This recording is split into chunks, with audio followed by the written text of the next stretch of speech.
Salve a todas, salve a todos.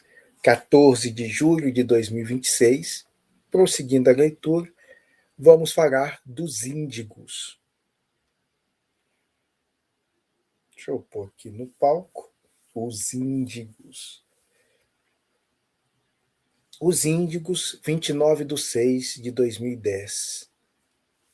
Estranha composição energética possuem esses seres. São jovens, são diferentes. Quase não trazem marcas kármicas. Quase não se tem registros acásticos deles no plano físico da Terra. O que se acessa de informações materiais deles é retirado do éter quando trabalhavam e auxiliavam interdimensionalmente. Ainda assim, uma grande parte nem tem esses registros e uma pequena parte os possui de tempos nos quais, ao encarnarem, trouxeram avanços, progressos, loucuras, desenvolvimentos. Enfim. Os índigos são os que trazem o progresso. Eles estão atrelados ao novo, ao futuro, ao amanhã, ao depois. Os azuis se atrelam ao seu tempo, ao presente. Os rosáceos se atrelam também ao presente, mas por um viés emocional, afetivo. Os prateados se atrelam ao passado. Os índigos ao futuro, ao depois de amanhã. Há uma correspondência entre eles e os rosáceos. Estes, como os vimos, precisam e necessitam juntar-se, aproximar-se. Sentem-se sozinhos, solitários, sem lugar, quando não se unem. E o trabalho dos prateados é, na medida do possível, os aproximar, lhes servir de pontes. Os índigos juntos é um ataque nuclear. A energia deles juntos explode e implode tudo à volta, sem exceção. Se quiser criar e provocar implosões, explosões, coloquem índigos juntos, reunidos. E era essa a destinação dada no horizonte do vosso planeta. Eles viriam para dar um fim àquilo que não se apresentava mais solução. As coisas mudaram, e então recontaremos a história. Que é uma discussão boa, interessante. Primeiramente, assim, a atemporalidade dessas camadas e dessas matizes de seres. Nós vamos encontrar os índigos ao longo de toda a história, mas especialmente nesse momento mesmo de transição. Esses caras vêm no momento de transição para auxiliar no processo de fogo no parquinho. Ao mesmo tempo, alcançamos níveis conscienciais que isso estava fora do escopo. Nós conseguimos nos desviar desse prognóstico ou dessas profecias nas quais destruiríamos o nosso planeta. Mas eu vou ficar na insistência. A gente está fazendo um esforço imenso, enorme, para que isso ocorra. Nós estamos dando poder a grupos de malucos. Nós estamos deixando pessoas nesse processo da peste que falava no vídeo anterior. Nós estamos dando condições de seres sombrios, malignos, trevosos, draconianos no pior sentido do termo, estarem sentados nesse trono temporão, capazes de realizar o que eles estão fazendo. Eu não posso falar nome, porque os feitos deles são esses que Netanyahu está fazendo. E não é que o pessoal não ficar louco, mas e o Hamas? Tem o Hamas. Tem o Hamas e tem o Netanyahu, e a corja do Netanyahu, e a corja do Trump. São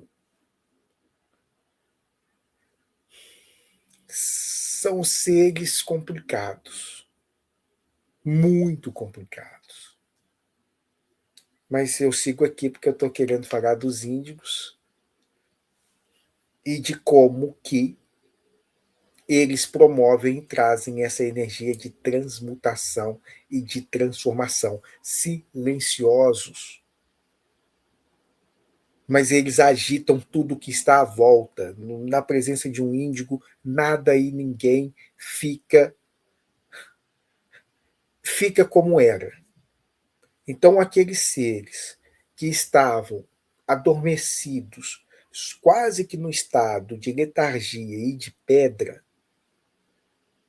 não evolui, não muda de consciência, não segue, não sobe um patamar evolutivo, esses índigos nascem na família. E na gestação, eles já produzem revoluções. Eles já produzem alterações. Eles já despertam, ativam, aceleram cada uma dessas famílias. E, obviamente, dessas pessoas. Deixa eu voltar. Os prateados protegeram segredos e aos poucos eles foram sendo liberados. Eles, os segredos, soltos para todos os povos em todos os lugares. Os rosáceos, os azuis, os poderes extrasensoriais puderam voltar à Terra sem levar as pessoas à fogueira. Estamos no século XVIII, XIX, e os aparecimentos das mesas girantes, das irmãs Fox, de Madame Blavatsky e tantas e tantos outros que vão aos poucos abrindo seus conhecimentos e liberando as informações. Observe os pontos dos quais elas partem e entenderá como o trabalho de uma rede de informação vai sendo criado. Eu não tenho essa curiosidade ou esse nível de pesquisa, que é uma questão geográfica mesmo. Igual eles falaram da cruz, dos caminhos sagrados, né? Das rotas sagradas, dos caminhos sagrados, né? Dos peregrinos e das peregrinações, e de Roma a Jerusalém, e de Jerusalém a Meca, e, enfim, eles mostram ali uma estrutura, e mais do que uma estrutura, eles mostram alguns símbolos, e o que é que esses símbolos reproduzem, simbolizam, representam. Não é só um campo de estado místico, fazem desenhos. E esses desenhos aí têm implicações e ativações. Não são única e exclusivamente simbólicos. É quase essa medida. Na entrada do século XX, temos vários índigos trazendo informações. Eles são pioneiros e citarei apenas alguns no campo da ciência, da tecnologia e da filosofia. Nietzsche, Freud, Reich, Jung, Einstein, Bohr e tantos outros. São pioneiros. Alguns chegaram a se conhecer. Eles abrem as portas para que outros nasçam, venham, e a vinda dessa primeira série de índigos gera o Holocausto, produz a bomba atômica. Sim, os nazistas, em sua grande parte, eram índigos, assim como os que estavam na resistência.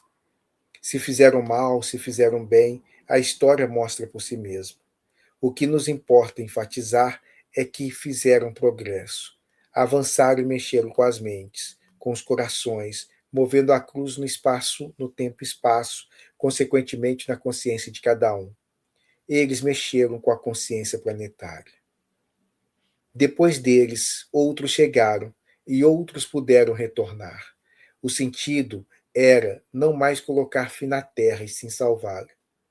Aprendemos que eles têm a força de, pela simples presença, implodir e explodir sistemas fechados, obsoletos. A presença deles iria desarticular as estruturas mais duras, mais rígidas, mais moralizadoras e impossibilitadoras de transmutação. Família, igreja, instituições de ensino, governo.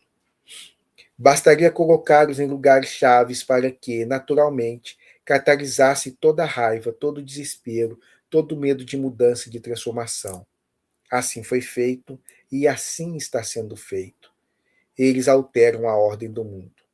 Uma sala de aula com um índigo não é a mesma. Uma família com um índigo não pode continuar a mesma. Uma sociedade com vários índigos não pode continuar a mesma. Eles geram a mudança porque eles são a própria mudança. A vibração deles gira numa frequência de inquietude e transformação, o que atrai aversão, o que atrai perversão, o que provoca a necessidade de soltar e liberar energias retesadas há milhares de anos. Não apenas energias culturais, mas energias de quanto energético que temos e não lidamos há séculos. Os índigos nos colocam em contato com elas. A chegada deles é marcada como sendo pós-1974, mas quero salientar que pós-1970 é o que temos. Desculpa, mas quero salientar que pós-1970 o que temos é uma mudança genética das crianças. Mudança alcançada mediante a revolução consciencial realizada e produzida coletivamente séculos atrás. Essas mudanças foram liberando potenciais energéticos que dão a devida sustentação para que essas crianças nascidas tragam e façam uso de suas habilidades interdimensionais. Em verdade, a explosão atômica, os avanços técnicos científicos, os avanços das comunicações revelam e resguardam uma aproximação do universo interdimensional das estruturas da fisiologia da Terra. E isso é bom. Tal aproximação minimiza distâncias, assim como potencializa os usos conscientes ou não das habilidades desses seres. Ensiná-los a fazer uso de suas potencialidades é o dever educacional de alguns prateados, rosáceos, azuis. Permitir que eles avancem esses usos é o que se espera igualmente de cada um de vocês. Somater e geneticistas do espaço. No capítulo seguinte, a gente adentra os cristais, mas é o capítulo seguinte.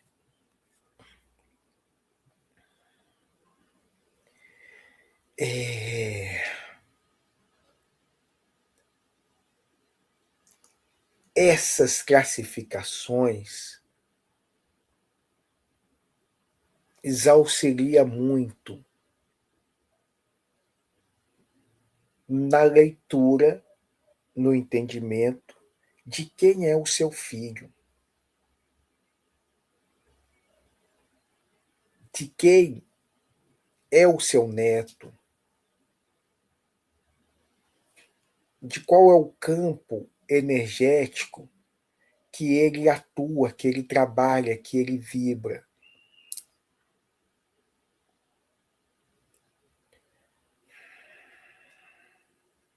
Eu ainda não sei como é que eu vou lidar com todas as informações aqui, porque tem, como nós dizemos hoje, informações sensíveis que envolvem pessoas próximas, mas é um acompanhamento que a gente veio fazendo e continua a fazer,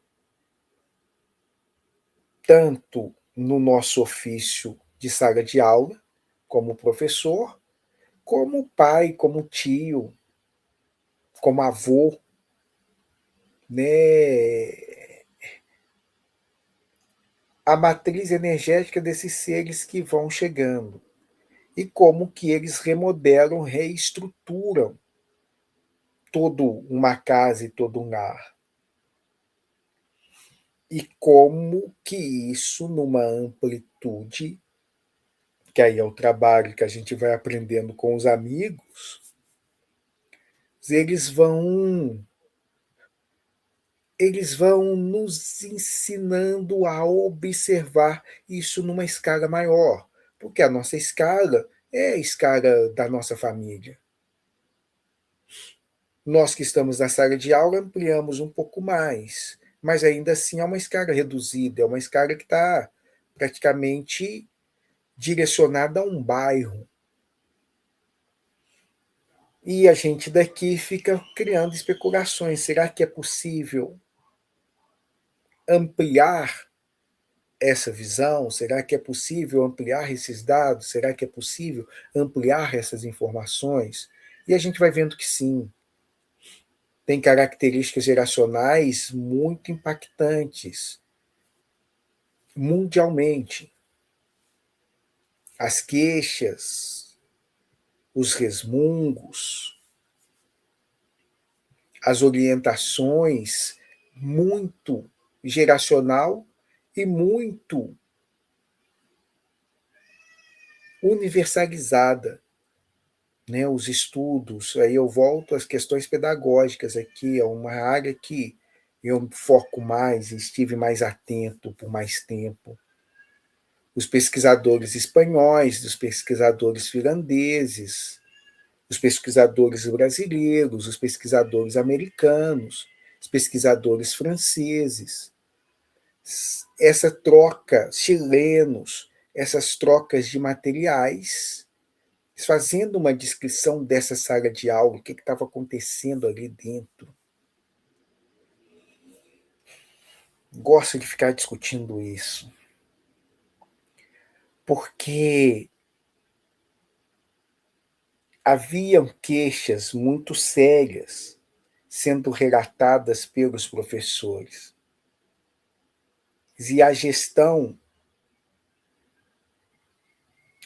de um modo geral, a partir de uma orientação muito mercadológica,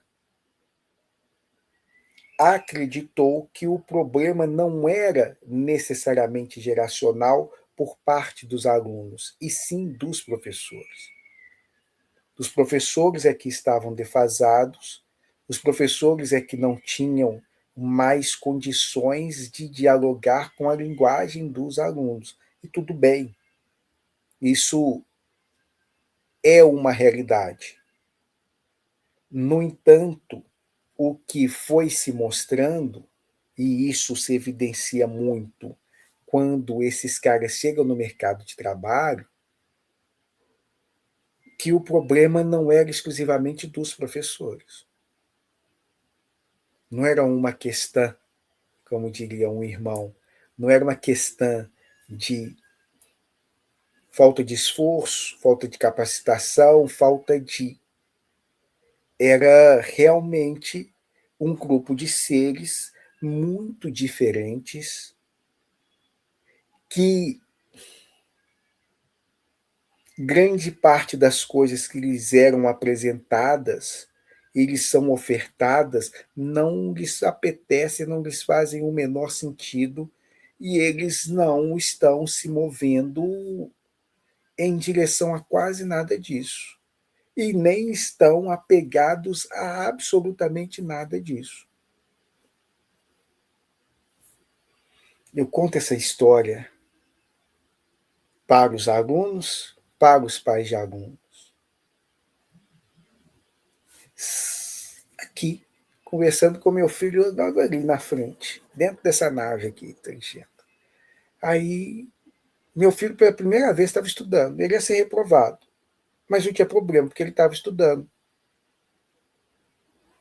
E no segundo bimestre ele virou, no segundo, virado terceiro, ele ficou para mim que desistiu. Eu olhei, fiquei assim, tentando, deixa eu ver se eu entendo isso. O que é isso? Nós temos mais 50 pontos, segundo, terceiro bimestre, quarto bimestre. Mais a recuperação, 100 pontos. Mais a prova depois de janeiro, mais 100 pontos. Mais depois a dependência, mais 100 pontos. Então ele tinha 100, 200, 300, 350 pontos para ser distribuídos, ele deveria conseguir só 60. Ou seja, a pessoa para conseguir ser reprovada na escola estadual, ela tem que fazer muito esforço. Não basta só não querer. Ela tem que fazer esforço demais para conseguir ser reprovada. São distribuídos quase 1.000 pontos para o cara conseguir 60, e alguns não conseguem. Meu filho estava nessa aí. Então ele vira para mim e fala, no segundo bimestre, faltando esses 50 pontos oficiais, do próprio bimestre para ser distribuídos. E ele, não, desisti. E isso me marcou muito, porque eu fiquei tentando lembrar da minha geração quem desistiu.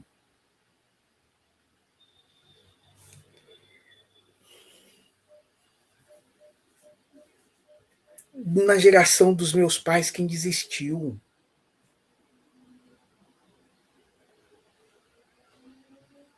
É inconcebível. E óbvio que a gente tinha evasão escolar, a gente sempre teve evasão escolar. Mais até do que hoje. Mas quem estava na escola vai estudar, vai tentar. E as professoras, com aquele carinho de uma pedagogia tradicional, estavam lá, rabiscando tudo de vermelho mesmo, pedindo para você refazer mesmo, te chamando de burro também, te dando reguada. Essa parte eu já não pego na minha geração, mas outras gerações pegaram. Essa daí nós desistimos. E eu via o mesmo resultado, sintoma com muitos dos meus alunos. Então eu queria entender muito isso. E a gente apontava esses quadros, a gente, professores, apontávamos isso. Não tinha, não dependia única e exclusivamente de mim, professor. Era esse sujeito. Não quero. E todo um peso governamental, não só brasileiro, não só mineiro, mundial, dizendo: é você, professor. É você que não estimula o seu aluno. É você que não faz, é você que não, é você que não se capacita, é você que não se esforça, é você que não dá uma boa aula, é você que. Pois é, eles chegaram no mercado de trabalho. Então, essa queixa que a gente está fazendo há 20 anos, o mercado de trabalho está convivendo com ela aí. Eles não vêm trabalhar, não, e não avisam. Eles largam o emprego e não avisam. Eles estão no meio do trabalho, falam que não vão fazer, não fazem mesmo, e está tudo certo. Então, aí, é diferente. É diferente. Pois bem, embolei, porque eu estava falando. Embolei, mas aí eu justifico e finalizo. É diferente.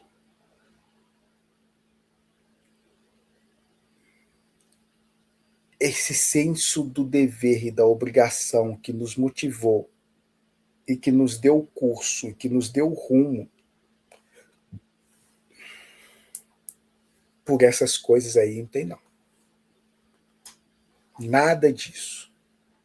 E o fogo do inferno, e que você vai ser reprovado, e que você não vai viajar, e que nada disso pega também não. Eles provocam transformações e reformulações. Nós resistimos muito a essas mudanças, a essas transformações, mas elas vão acontecer, elas já estão acontecendo, elas acontecem, elas aconteceram. Pandemia, está aí, não nos deixa mentir. Contudo, entretanto, todavia, essas histórias são bacanas demais. Eu vou contar e vou embora. Os meninos ficaram 2 anos, 1 ano e meio, 2 anos, trabalhando nesse sistema aqui de tela. Você usa a tela para tudo. Você pega o telefone, assiste aula, manda exercício, faz tudo. Primeiro dia de aula.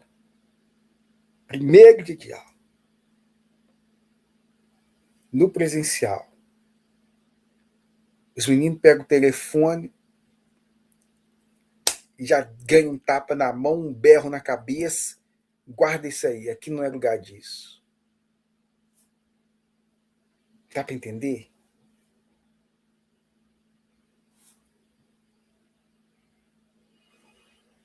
É difícil. Nós viemos de uma sociedade e de uma cultura na qual isso não fazia parte. Então, se eu estou na EJA e volto para a escola, eu dou graças a Deus de estar diante dos meus coleguinhas. De 20, 29, 30, 40, 50, 70 anos. EJA. Agora, se eu estou no Fundamental 1, se eu estou no Fundamental 2, se eu tenho 13 anos, o impacto é muito diferente. Eu nem sei o que é pensar sem essa mídia. Não sei.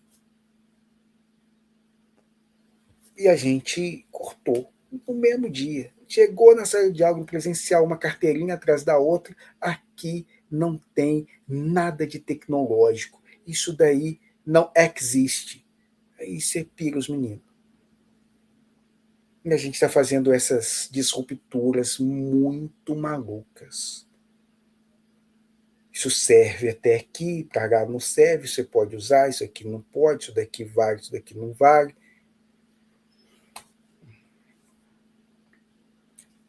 É difícil para uma mente que está sendo formada lidar com essas dicotomias imensas, essas contradições todas. Se obedeço o quê? Obedeço a quem?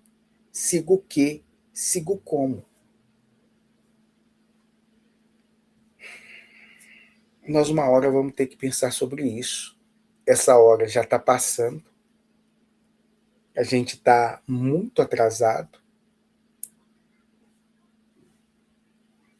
E insistindo em coisas que não fazem sentido. Não fazem sentido. Eles gostam de estudar, eles gostam de aprender, eles aprendem. Mas ficar sentado 4 horas falando dessas coisas que não têm significado na vida concreta, não vai dar, não. E não está dando. Mas parei aqui. Beijos em todos. Depois a gente vai prosseguir com os cristais que auxiliam na harmonia dos índicos. Mas isso a gente fala depois. Beijo grande em todos aí.